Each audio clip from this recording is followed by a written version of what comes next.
Motrolix. Welcome to the 17th episode of the Cadillac Society Podcast, where we discuss the latest news, rumors, and anything else surrounding the iconic luxury marque. On today's episode, the Cadillac Vistiq. I'm your host, G, and joining us as always is Cadillac Society Executive Editor, Alexander Luft. New listeners keep on finding us, so I'd like to take a few moments to remind them where they can find all of our episodes. CadillacSociety.com/podcast is the place to watch, listen, and subscribe to this show.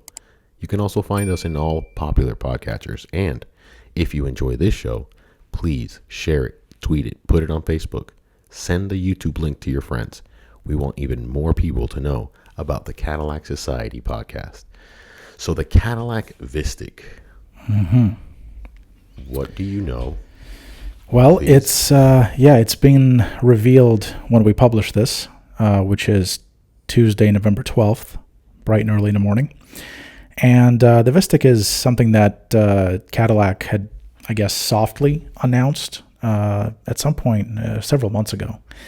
But they essentially, all they did is they said that it's coming. They essentially showed two photos of it, kind of a front three-quarters and a rear three-quarters, and called it a day. Didn't give us anything else. It was like a teaser of sorts. But now we have the full details. So the Vistiq is the three-row electric crossover SUV that will slot between the Lyriq and the Escalade IQ. And, you know, if you compare it to the ICE lineup, the vehicle that this will replace within the portfolio is the XT6. And I went to Detroit back in October to see this thing in person. It was a fun trip. I had to pay for the trip myself. It was good. No one flew me out there. No one wined or dined me. It was that's the way it was. Well, thankfully you didn't have to deal with the mess with the airlines anymore. Right. That was another fun trip. That was a fun trip. Got stuck in How Detroit. do you get so lucky? I know, man. That's what happens when you travel, I guess. So I think we'll talk first about the tech specs, powertrain range, the chassis, and then we'll go into exterior, interior, and the like. So on the platform side, this is BEV3. So this is the same platform that is underpinning the Lyriq, but it is modified to have a longer kind of rear overhang, a longer rear end. The wheelbase is the same as it is on the Lyriq. And as a result of that wheelbase being the same as on the Lyriq, you have the 102 kilowatt hour battery pack. And that is, according to Cadillac's spec sheet, this is the same 12 module battery pack again as in the Lyriq.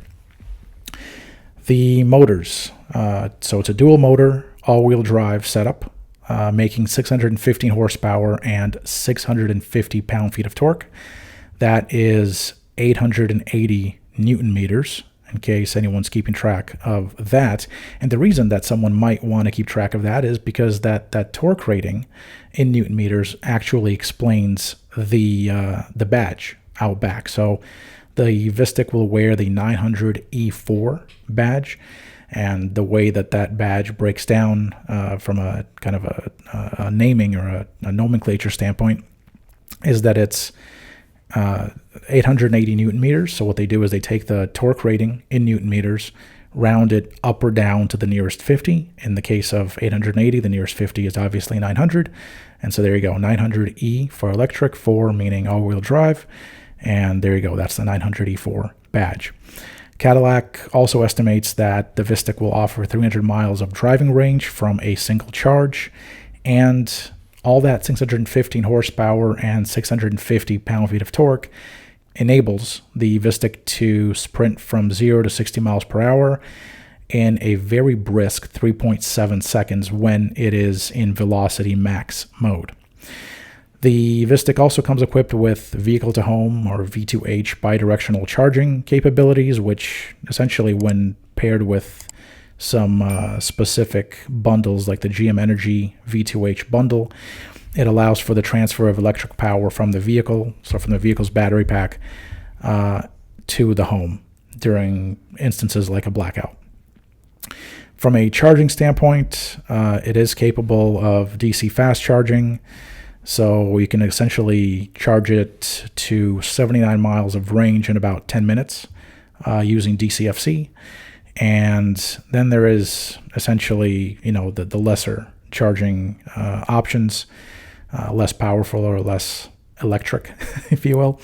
240 volts, so that's 7.7 kilowatts on AC power. It can add 20.5 miles of range per hour.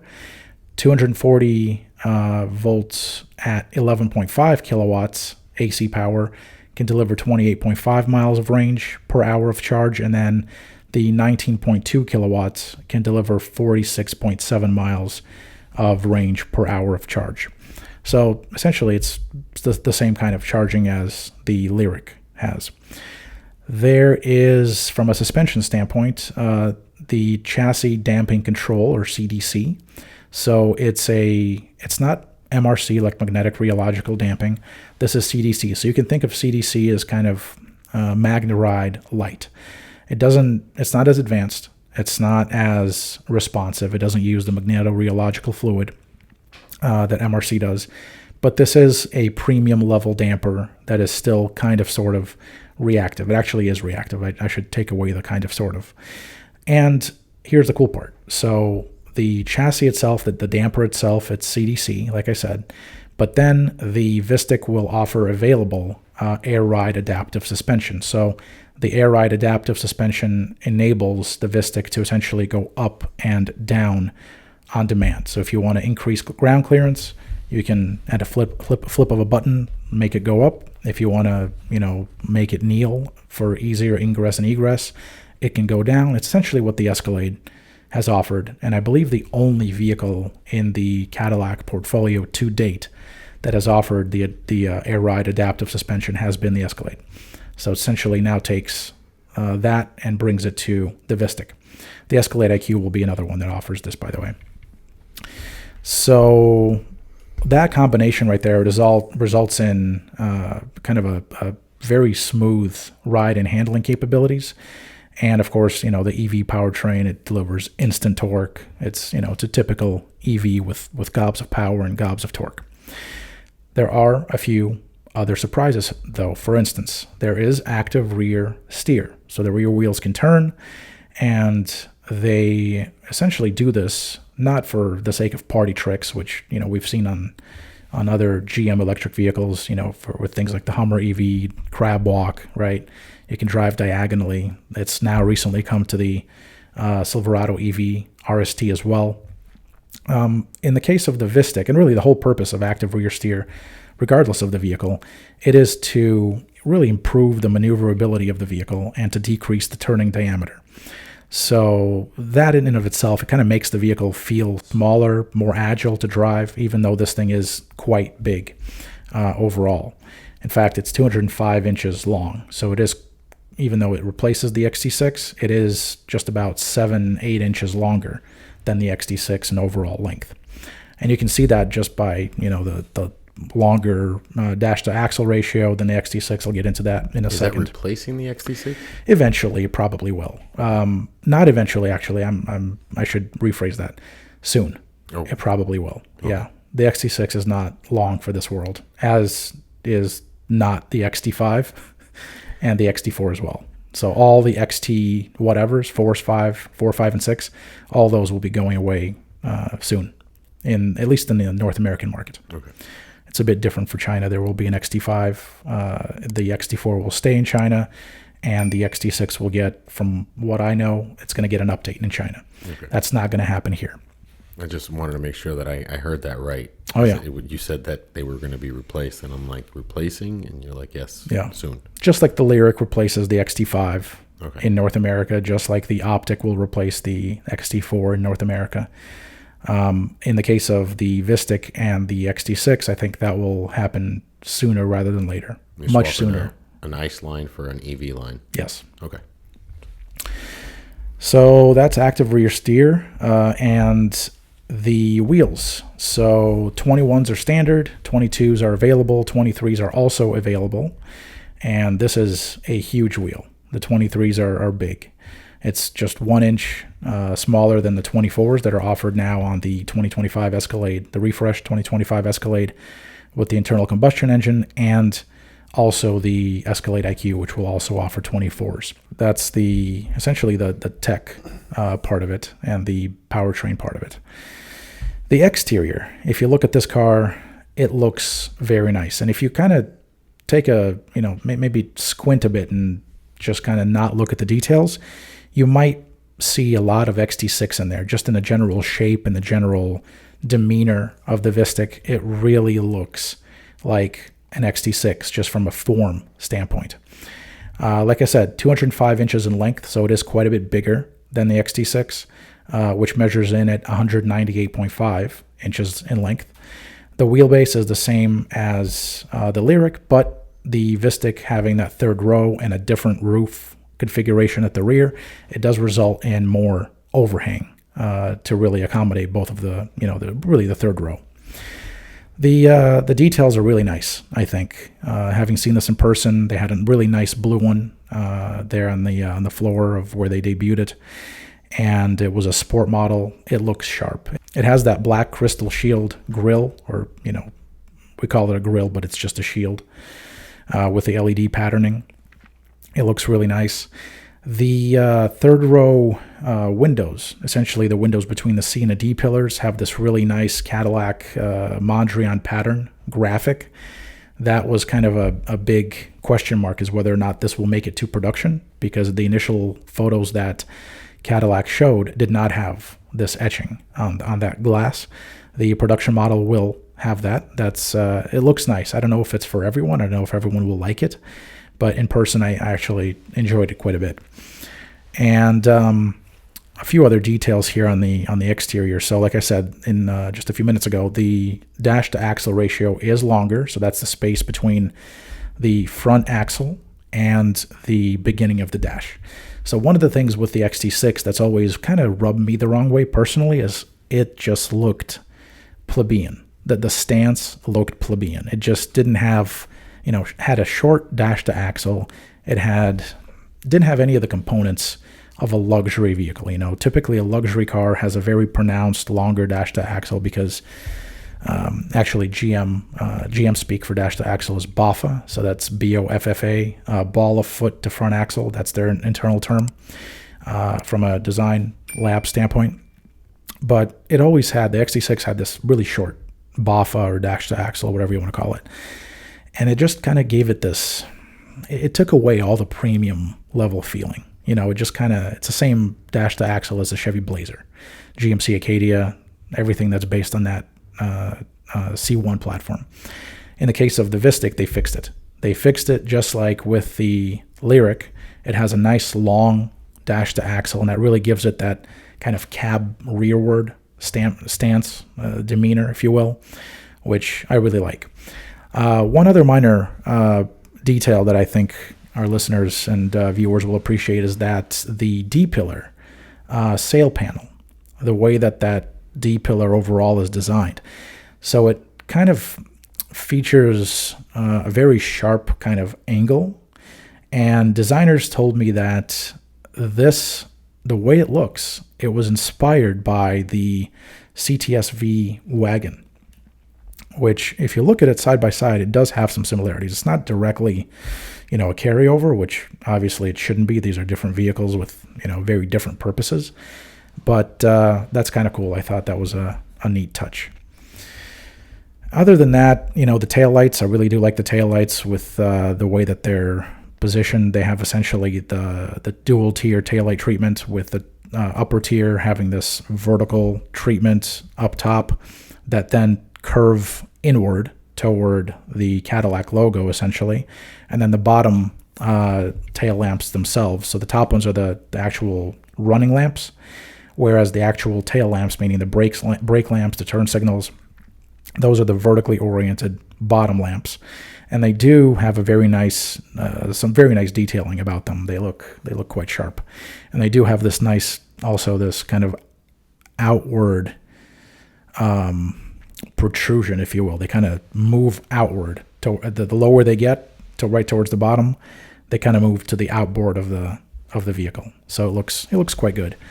Of course, the headlights and the taillights, along with the grille or the shield, they all have that nice lighting animation that you get just like, maybe not just like, but very similar to what you get on the Lyriq. So that looks very good. They're getting creative with those. They're getting creative, and all the new modern lighting technology just enables all kinds of nice, very advanced lighting patterns and all that. I just hope that the computer doesn't, confuse it. And then, you walk up to it, it starts doing a rave party, I mean, it's a delivery on that luxury and that technology front that they are pushing hard. Mm-hmm. It looks beautiful. What else do we have here? Yeah, just some words on the interior. So it does have 3 rows of seating, all of which have padded armrests, all of which have smartphone storage. So you can actually put your phone instead of, keeping it on your lap and your hand all the time. The cup holders, all 3 rows have cup holders with that very nice kind of crystalline trim around the actual cup holder. Even the 3rd row, which is awesome, you have that nice cup holder on the outboard of the, essentially where the trunk is when you fold those seats down. But it looks very nice with that nice chrome-ish crystalline style ring. That looks fantastic. But yeah. I have a question. Mm-hmm. You said 3 rows. Yeah. I have to ask. Did you get all the way in the back? I did. I'm going to tell you about that in a second. Okay, perfect. Yeah, there's a little story there. Okay, because I have a very difficult time getting back there. That's the whole point of the 3-row car, right? Yeah, I'll tell you about that just in a sec. Perfect. All 3 rows have USB chargers. Nice. USB-C, and there's also a separate sunroof for the 3rd row. I don't actually know if sunroof is the right term. I might be confusing it, but it's not a movable glass, but it is a pane of glass that is separate from the very large moonroof / sunroof at the front that spans the 1st and 2nd rows. And then there's a break in the roof, and then you get the fixed glass over the 3rd row. So you do have that. As far as the actual room, since I know you can't wait for me to tell you about that. It's so the first 2 rows are the first row is just like it is in the Lyriq. So if you've been in the Lyriq, it's roomy, it's spacious, it's fine. The 2nd row, they're captain's chairs, and they also feel good, and there's plenty of space there.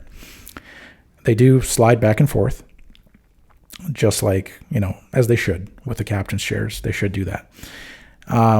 And that's the question there. So depending on how you have the 2nd row configured, the 3rd row can either be tight or it can be completely unbearable. So it's not going to be better than that. Okay. Even though this is a big vehicle, 205 inches in length is no small potatoes, right? But I personally, at 5'9", I found that 3rd row to be a bit tight, even in the best case scenario of the 2nd row being moved up. It's also a bit difficult to get in there. So for kids, it's fine. Maybe, for adults, short trips, but don't be expecting to take this thing on a road trip and have full-sized adults sitting in the 3rd row. Sounds fair. And I have something to compare it to. Okay. Because I have an X7, and the Vistiq reminds me a lot of my X7. The X7, also a 3-row, luxury vehicle. Very similar in terms of execution. I find a lot of similarities, actually, like that 3rd row, the moonroof or the sunroof or the glass over the 3rd row. The X7 has that as well. The Vistiq, for instance, has a 5-zone climate control system. Guess what? The X7 was the first to introduce that in that segment. So there's a lot of similarities, like the overall size and proportions and the overall demeanor of the Vistiq just reminds me, like as I was sitting there, watching it and looking at it and taking it in during their presentation, and then, as I got my hands on time, it really screamed X7. Like I think it must have been an inspiration for them to have the X7. The X7 must have been an inspiration for them for the Vistiq. They did bring it. There's a lot of really interesting new updates to the back part. So you're talking about 2nd row, 3rd row, in terms of the interior, touchscreen, stuff like that? Yeah. Let's talk about the screens. So the screens, essentially the cockpit is exactly out of the Lyriq, with a few exceptions. So it does have that 33-inch curved display, which in the Lyriq is awesome. Spans the gauge cluster as well as the center infotainment screen. It doesn't get the coast-to-coast massive 55-inch display from the Vistiq and Escalade IQ, and now the 2025 refreshed Escalade, with the internal combustion engine. But it does get that very nice 33-inch curved display, and for me personally, that 33-inch is plenty. It's beautiful, it's bright, it's modern, it's crisp, it looks good, it gets the job done, it's plenty. The only difference as it relates to the cockpit of the Vistiq compared to the Lyriq is the command center. So in the Lyriq, you do have a row of horizontally oriented row of buttons, essentially up and down toggles for the HVAC system, for the climate control settings. In the Vistiq, you don't get that. That has now been replaced completely and entirely by the front command center that we saw in the 2025 Escalade refresh, as well as the 2025 Escalade IQ. So that's there at the front. The door cards, they are very similar to what we see in the Lyriq, but they have been updated. So like the speaker grills are different. The way that some of the materials flow as a result of that are different. But overall, you have the same, door release handle, where it's not an actual handle that opens up or flips horizontally. You actually have to lift it to open the door. All that is very nice. It's good. In the second row, you do have a display as well. You have the rear command center, just like in the Escalade IQ. It is kind of configured differently because it's at the back of that center console, but the overall idea is the same. And it's via that display that you control the second row and the third row climate controls. No buttons on those? No buttons. It's straight screen. So that's something that, as we've talked about a lot on the Cadillac Society podcast here, I'm not a big fan of doing this. In fact, I bought my X7 as a 2022 model instead of a 23. I found one of the last remaining new X7s, and I bought it specifically because I wanted physical buttons for the HVAC system. I did not want a screen, which is what the 23 and newer X7s have, is a screen to control the HVAC on the screen. I didn't want any of that. I'm personally not a fan of it. I hate it, in fact. But nevertheless, the Vistiq has it. And customers don't really seem to mind, it seems, because, if you look at Tesla, which is the best-selling purveyor of EVs, it's all via screen, and it's bad. It's so bad in the Teslas. Like, the HMI is just terrible. It sells, though. It sells, right? Just a few details on the materials and some details on the interior. So the Vistiq will offer all kinds of trims, authentic trims throughout the cabin. So, for instance, there will be carbon fiber deco trim. There will be black ash cluster wood decors on the platinum trim. And there will be an available patterned accent fabric that's woven from yarn. So it's 100% recycled on the Premium Luxe as well. This is available. Like I said, 5-zone climate controls and 5-zone HVAC system. The audio system, it's a 23-speaker AKG Studio speaker system. That's standard. And it has Dolby Atmos also as standard. So 23 speakers. I don't know what they're going to do with all those speakers, but maybe they can share some with me. I love it how it's standard. Standard. Well, it's standard because of the price, which we'll get to here in a minute. What are you going to do with 23 speakers? I don't know, man. Just got to get that very compressed MP3 or AAC that you're playing, of whatever the hottest track is. You got to blast that compressed crap all over. Finest quality. Right. Yes. The speakers are great, but what you're playing on it, maybe not so much. Hopefully it's worthy of the 23 speakers is about to be pressed through. Yeah. It's always the source, right? If you're an audiophile and you're going to get one of these, by the way, AKG, we have AKG mics, right?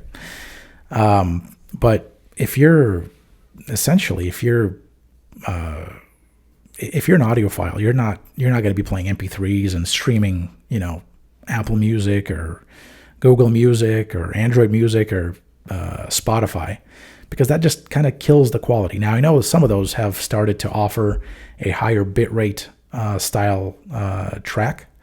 I think Spotify offers that, but nevertheless, I mean, you're not, like, if you had a CD with a proper wave file that had all the details in there, that would sound great, but there's no CD players in these, so if you're going to really take advantage of these speakers, you got to play something that's not compressed, or compress less, a bit less lossy. Running movies backseat with the kids. Yeah, there's no rear seat entertainment system from what I recall. Oh well. So yeah, to level up, little ones. You're gonna have to bring your own iPad.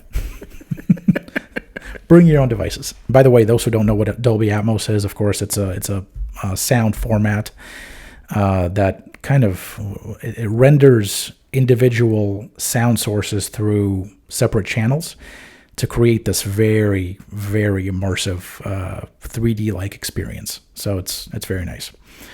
I mentioned the jewel-like speaker grills with a very nice geometric pattern. They are exclusive to the Vistiq. The Lyriq treats them, it really has really nice speaker grills as well, but the Vistiq, it's next level, which is nice. And then there is, the other tech like road noise cancellation, which provides a quieter cabin. So essentially it reads the sound coming into the car and plays the inverse of it through the speakers so as to drown out that sound. It feels a bit weird in some cases, like if you're in high altitudes and you've got your ears popping and then you can hear the sound coming in. But those are kind of fringe case scenarios. If you have normal driving at normal elevations, you won't hear it, and it really does work quite well. I haven't tested this out in the Lyriq or in the Vistiq, but it does work really well in the vehicles that I've tested it out in. Super Cruise is present and accounted for. There's also a whole host of standard ADAS systems, active driver assist systems, blind zone steering assist, side bicyclist alert, forward collision alert, OnStar automatic crash response, also standard. Night vision is available. It's essentially enabled by this infrared sensor that allows the driver to see pedestrians or animals directly ahead during nighttime driving. There is also an underfloor storage space in the trunk, and there is no frunk. So no front trunk, but there is that underfloor, just like in the Lyriq. You kind of don't get a frunk.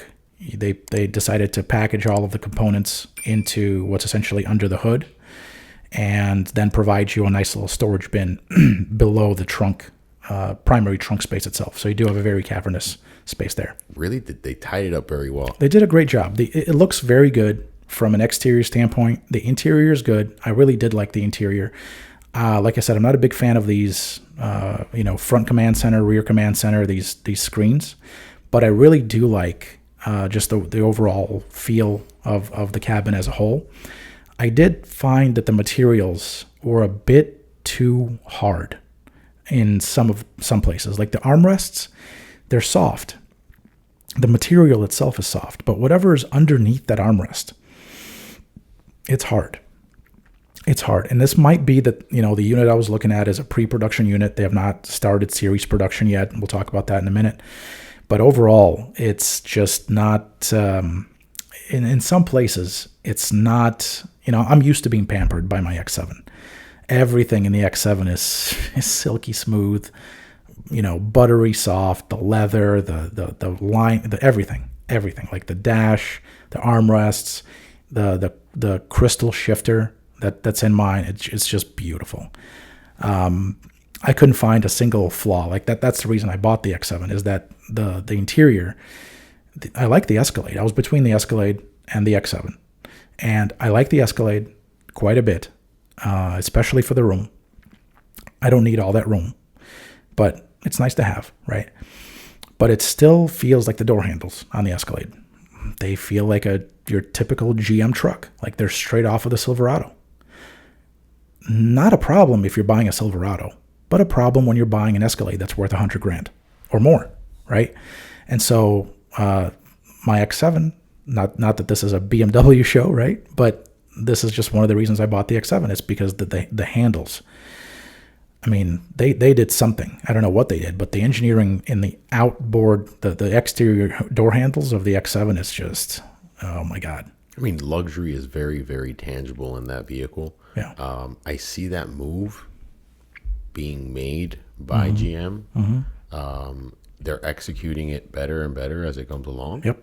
But there's still room. And I'll tell you, like the 23 and you were the LCI, the refreshed X7, not a big fan. I'm not a big fan of it because they did away with the HVAC controls, the actual buttons. Now it's on screen, and a few other changes that just, in my opinion, diminished the value. So had it been between the 23 and newer X7 and the Escalade, I would have bought the Escalade. But because there was the pre-refresh model still available somewhere, I got that. So good choice. But this Vistiq, it's very. They had to have had an X7 in there, like in the lab or as a benchmark vehicle or something, because it's similar. It is similar, and no one's confirmed that to me. I tried. I asked a few times. I'm like, hey, did you guys have an X7 in there? This reminds me. Like, oh yeah. I mean, X7's a good car, but we're Cadillac. I'm like, okay, it doesn't answer my question, but thank you. All right, let's talk about availability. 3 distinct trim levels will be available at launch: luxury, sport, and premium luxury. And then in the summer of 2025, the platinum trim will join the lineup. And according to Cadillac, it will add all kinds of new features, new exterior components, elements, as well as interior features. And essentially, it will have a different grille, or I keep calling it grill, but it's the shield. It will have a different shield as well. And it will get the 23s as standard from what I recall. So the trim level structure deviates quite a bit from what Cadillac has been doing on the Escalade IQ, for example, on the really every other vehicle. They have not had a vehicle with the platinum trim in ever. Like it's, like the Escalade IQ, which is the vehicle to do platinum on. They have Luxury 1, Luxury 2, Luxury, that's it. Lux 1 and Lux 2. And then they have Sport 1, Sport 2. But for some reason, the Vistiq is getting this, I don't want to say outdated trim level lineup, but this is the trim level lineup that everything else used to use. Like the XT6 currently uses, the XT5 uses it, and the XT4 uses it. Now, the XT4 has now since gone to a different one, so it's a simpler lineup. But I don't get this. I feel like in maybe a year or two, they're going to revert back to a simpler structure, because the platinum on this, I have yet to really see it in person. I think there is one shot out there of it, but it could. I don't get it. Whatever. That's I guess maybe I'm getting too much into the weeds here, but it kind of goes against the whole structure of pick your personality, the right. dark side, the light side, whatever you want to go. I mean, they have that with luxury and sport, but then why have premium luxury? Just have luxury 1, luxury 2, sport 1, sport 2. And if you really want to do something like platinum, all right, do a luxury 3 or a sport 3. So I don't quite get it. That to me is it goes against the entire. Could it be a naming thing, or it's a whole trim? It's a trim. These are trims. I mean, I don't know. It's very strange. The Y trim level strategy as a whole within Cadillac has just been luxury at the bottom, premium luxury on one side, up from there a level, and then the other side and the same level as premium luxury of sport. But that's been getting replaced more and more by a simplified structure that varies from one vehicle to the other. This is now kind of just completely runs in the face of that. Regardless, the Vistiq will be sold globally. They've now announced that it will be sold, officially announced that it will be sold in the US as well as in Canada. And production will begin in early 2025 at the Spring Hill plant in Tennessee. That same plant where the XT5 is currently made, the XT6 is currently made, the Lyriq is currently made, and the Acura ZDX is also made, which GM and Cadillac technically make the Acura ZDX for Honda, for Acura, at that plant. Busy. They're busy. So you can just see that the XT5 and the XT6, based on the vehicles that will be made there, they're on their way out. There's no room. Or the greener pastures are in East Asia. Yeah, or just Asia in general. They want them. They want them. They want them. They do. They want the ice ones. But people want them here too. They want them here too. That's the thing. The difference is that China doesn't have all of the red tape associated with building vehicles and assembly and manufacturing. You want to make an XT6 alongside a Vistiq? Go right ahead. There's 2 different plants. Tooling them is easy and fast, and faster than here. And you don't have all the red tape associated with union, this, that, and the other. Here in the US, it's a whole different structure. It's a whole different ballgame. If they're going to do this, it's substantially more expensive to tool up a plant and to keep it running. So they have to pick. In the US, they have to pick. Either they do one or the other. They can't do both. In China, they can do both. So this is not about, Cadillac doesn't like the American market. It's just either it's not really good planning, and I guess we'll see where we are in the next few years. Once the Vistiq launches, once the Lyriq has had a full generation of sales under its belt, once the Optic launches as well, the sub-Lyriq crossover. But we'll see. We'll see if that has, in some way, if that pans out. Because if it doesn't, and they have to bring back the internal combustion engine models, that's what's going to make things interesting.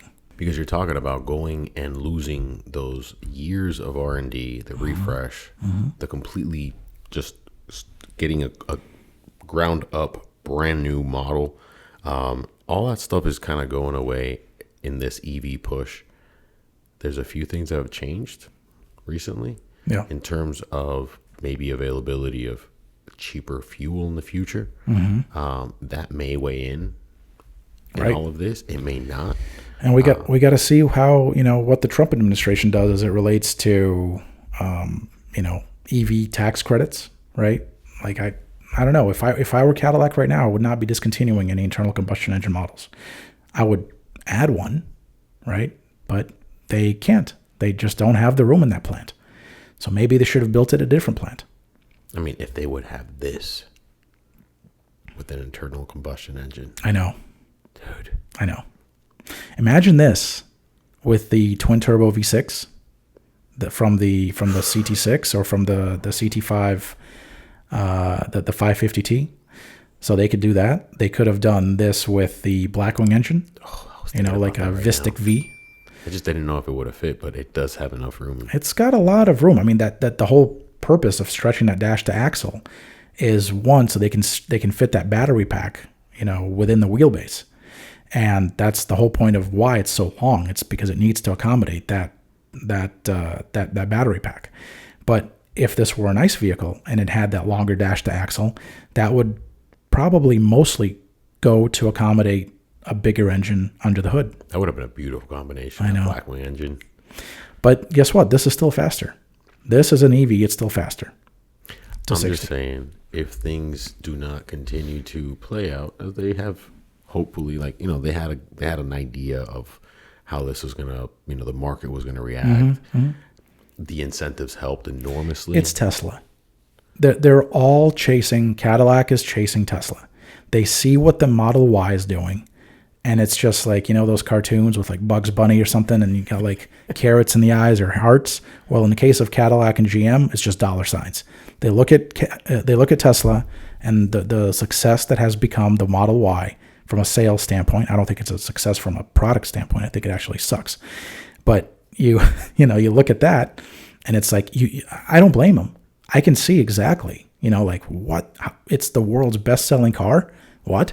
How is that possible? They came out of nowhere, and now they have the world's best-selling car at luxury car prices, and it's an EV. So it makes sense.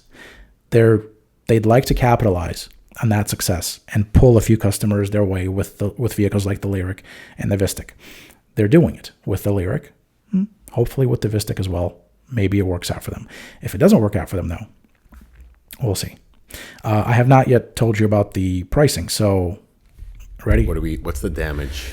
Starting at $78,790. That's including the destination freight charge, but excluding tax, title, and dealer fees. And remember that dealers set the final price, so maybe you're going to get an upcharge initially on this car, maybe not, and a little addendum here and there, who knows.